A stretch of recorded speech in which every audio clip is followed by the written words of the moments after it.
Hey, what's up? Good morning. It is Saturday, August 5th.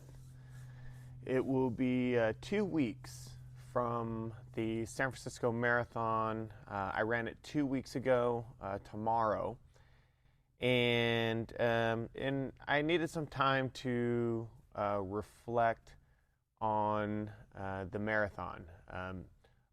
If you watched some of my last videos, you saw that there was a little bit of disappointment. I had experienced a calf strain leading up to just a few days prior, the Thursday prior to the actual race.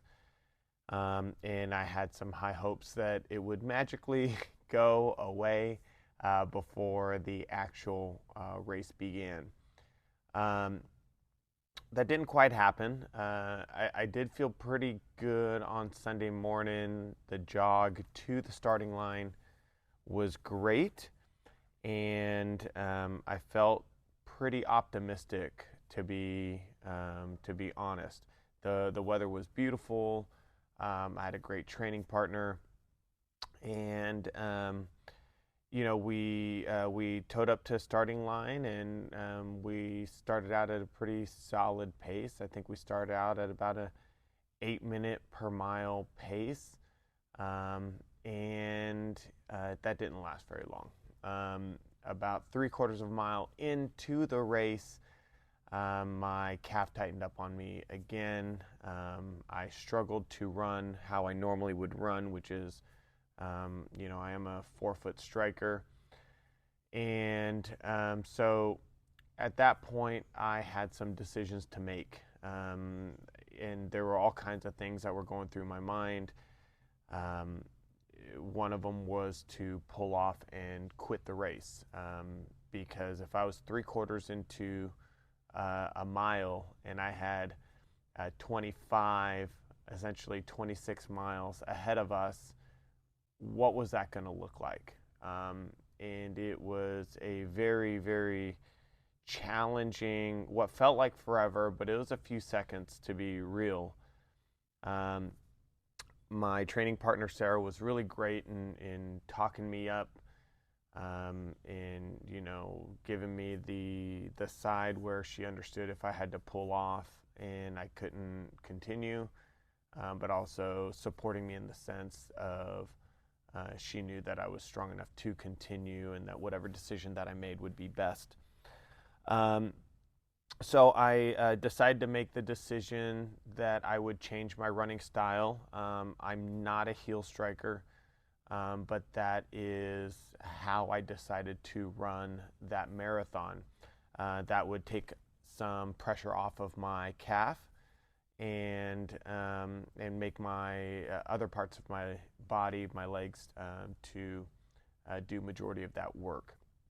And so I wanted to see how long that would go. If that meant that I could go 2 miles, 3 miles, 4 miles, 5 miles, I would be happy with that. I figured that there would be some help in the event that I would not be able to continue along the way. Um, in short, I was able to continue on, not at exactly the pace that I wanted. I came in at a 3:45 through a relatively hilly San Francisco course. And overall, in reflection, I'm happy with the result. I'm more happy with the mental strength and the resolve that I had to continue on. Obviously, I was not happy with the time. It was really disappointing to train for such a long period of time, 18-week training plan, only to come up on the last week and experience an injury and to not hit a goal. And I am very goal oriented. So from that perspective, it was very, very difficult for me to find the positive. Um, at the same time, I'm really good at that. I can find the positive. So, you know, a calf strain that made me want to quit, continued on, hilly train or hilly course, 1,500 foot of elevation, nothing crazy. and still came in at a 3:45, 8.5 minute per mile pace. I'll take it, and I'll take it positively. So the goal is still for us to qualify for the Boston Marathon in the upcoming California International Marathon here in Sacramento. That is a significantly flatter course, and actually, from my understanding, a net downhill course. And so that is how I will train. I'm taking a few weeks off. I took 2 weeks off from running. I'm going to try to run a little bit, maybe 20 miles, 15 miles next week, and kind of just see how my calf feels. I've also done a little bit of research, and I will be adjusting my running style so that I'm more of a midfoot striker, take a little bit of pressure off of my calf. Apparently that is better for long distance marathon training. And so I'm going to make that adjustment to my running technique for this upcoming marathon, and we'll see how that goes. When it comes to the actual San Francisco Marathon, you guys, it is a beautiful, beautiful race. I thoroughly enjoyed it, and I am very, very happy that I pushed through and I actually ran the race and experienced it for what it was. You get a tour of San Francisco on foot, and I would highly recommend it. Even if you are walk running it, it is a worthwhile event to participate in. You get to run down the wharfs of San Francisco along the bay as you head towards the Golden Gate Bridge.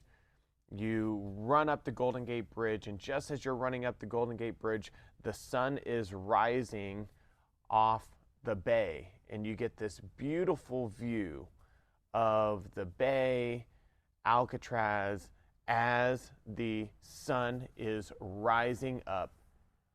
And you cross over the beautiful bridge into, I can't remember what the area was, but a beautiful area. What up? Oh yeah. All right. So a little brief interruption. We had some of our friends bring over some treats for us, and so that was fun. But as I was saying, the course is absolutely beautiful. You cross over the Golden Gate Bridge. You run through a beautiful traily area. It's on road, but like one lane road. Beautiful scenery through some nature. You run back up and around to the other side of the bridge. You run back over the Golden Gate Bridge. At this point, it's getting windy, kind of blowing us around a little bit. It was pretty interesting how much the wind picked up. And then you head over the bridge into an area called Sausalito, or also known as the Headlands. The Headlands, that's where they set up the old World War II bunkers back when there was the fear of getting bombed and attacked from Japan. And so you get to run through this old history of the World War II bunkers, and you get to see where people actually sat preparing to defend our great country. And so you run up through there. It's a beautiful, also nature-based area around this lake. And then you head back down into the city, and you run into or down this street called Haight-Ashbury, or this area called Haight-Ashbury, which has all these beautifully eclectic stores. It is also known as where all the pot shops are in San Francisco, but super eclectic stores. So You're seeing all these different beautiful colors. We ran by this house that had these huge legs, you know, crossed over like with heels and stockings sticking out the window. It was really, really cool. And then you continue down, and that's where you're seeing tons of crowd support and everybody telling you that it's almost over. At some point, Sarah and I got separated around like the 22-mile mark. It was, you know, I had run up ahead, and then I kind of was looking back, and I was looking back for her, and at some point during the race, they were kind of cutting off runners and sending them down a different direction. I believe it was due to traffic, and so they were trying to manage traffic while we're running this race. And so at around the 22-mile mark, we lost each other, and so at that point, I decided that I wanted to finish the race off as fast as I could. And so my calf started feeling a little bit better, in the sense that I didn't think I was going to hurt myself anymore, just because of the way that I was able to change the running technique. And so I put the pedal to the metal, and I was able to finish the last 4 miles at somewhere around an average of a 7:20 pace. And so I was happy with that. You know, again, overall, you know, being able to finish the race, being able to experience the race for what it was, there were so many positives that came from that experience. You know, I take out the part where I wasn't able to run at the pace that I wanted to run, but I felt like I had the ability to if I was capable of it. And so, so I took solace in that feeling, and decided that I wanted to make it as positive experience as I could, and hence the making of this video and sharing that experience with you. So my message for you today is this. Things aren't always going to happen the way that you want them to happen. They're not going to happen in the timeline that you want them to happen. You're going to experience disappointment along the way. That's an unfortunate part of the process of setting any type of big goals for yourself. That's going to happen anytime that you're trying to stretch your limits. You're going to come to a point where things just aren't going to work out for you in that small little glimpse of a moment. But that doesn't define you. What defines you is what you decide to do after that, right? They always say, like in MMA fighting or boxing, like it's when that person gets knocked out or they lose that fight, what do they do after? That's going to define who you are. And so at this stage, for me, my goal is to continue on with training for the Boston Marathon, training as if I hit my goal of 3:20 in the San Francisco Marathon, and that training is going to start here in about a week or so.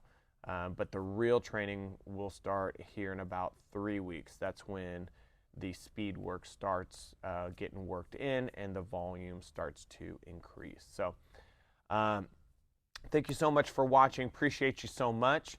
And I'll have a new series coming out for my training for the Boston Marathon qualifier. And my plan is I'll check 2 things off the list: Chicago and Boston.